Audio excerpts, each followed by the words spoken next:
Hi, this is Mora-Mowry from Latina Today. Today we're celebrating the Hispanic Heritage Month, interviewing Andreamagana Lewis. Welcome to Mujer Latina Today. Thank you. We all have a story. So let's talk about Andrea, a little bit about your story as a Latina here from Columbus. Sure. Well, I come from a unique perspective, I guess. I grew up in a bicultural household. My mom is American and my dad is Latino. And from a young age, I was just immersed in two completely different environments. And now that I'm an adult, I can really appreciate that because I feel that I'm able to adapt to different types of environments and feel comfortable in different settings. So I really appreciate being able to have both sides of my family. She has both sides and she takes the best of each one. Mm-hmm. But it takes some time to realize that it's okay to be both. Yeah, to become comfortable in who you are and know that you don't have to be one way just because people expect that of you or another, that you should be able to define who you are. Before you work here at the State House, tell us, you went to college and you studied to be a teacher. I did. Tell us about becoming a teacher, working there, and changing your jobs.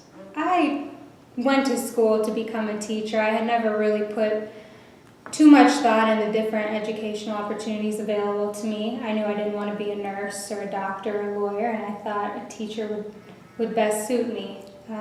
So I went to school. I received my master's degree in education, and I was working in the public school systems for a couple of years and decided that ultimately that wasn't the route I wanted to take, and I couldn't see myself as a teacher for the rest of my career.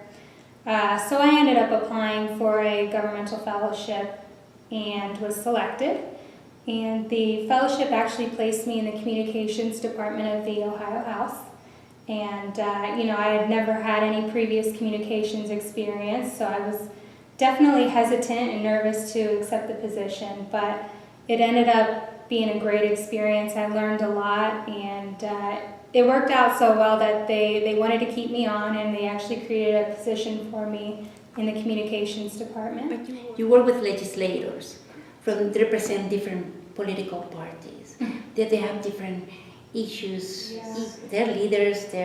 This is first. I want this now. I imagine it can definitely be tough. They know what they want, and it's our job to engage the media as their voice, but through us. So, I think the best way is to just remain respectful, but also be direct. Do you have a voice when you're there, when you're working? That's one of the things I really enjoy about my position, is because I feel that working in the communications department, our sole job is to engage the media. And on a typical day, you might find me writing a press release or speech or quote or editorial on behalf of an elected official. I feel that part of my job is to be a voice for Ohioans who believe in leveling the playing field for everyone, not just a select few. And that specifically encompasses those who have been historically marginalized, such as our minority population, women, the disenfranchised.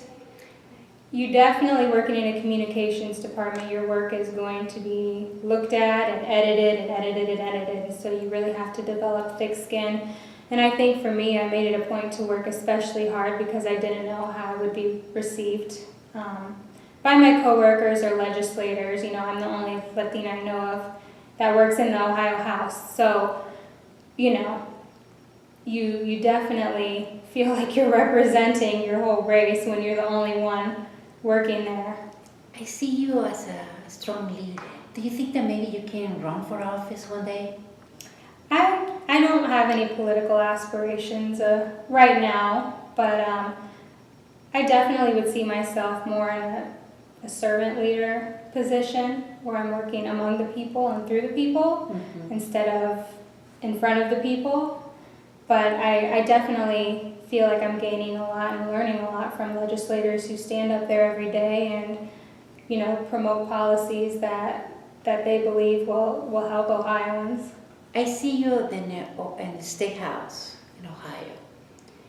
What message do you want to send to all of us the Ohio Latino community?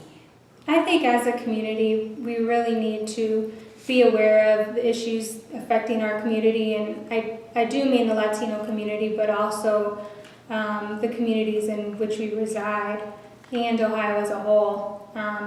It's definitely important that, you know, we look up our representatives, people who represent us on the local, state, and federal level, and hold your elected officials accountable. And I think that the number one way to do that is by making yourself aware of issues affecting the community and voting. In Hispanic Heritage Month, both of us will send you a message. Register to vote. That's right. That's the best time. Any additional message that you would like to share to the community?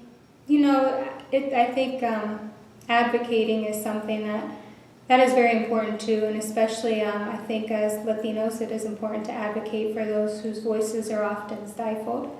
And we're particularly seeing that right now with the undocumented immigrant population. So I think that it is important that we speak out on issues that are disproportionately affecting our community. Well, thank you so much, Andrea. She's Thank pregnant. you. We wish you the best. Good luck. Thank and you. we hope to hear from you soon again. Yeah, Thank you. Bye-bye. Yes.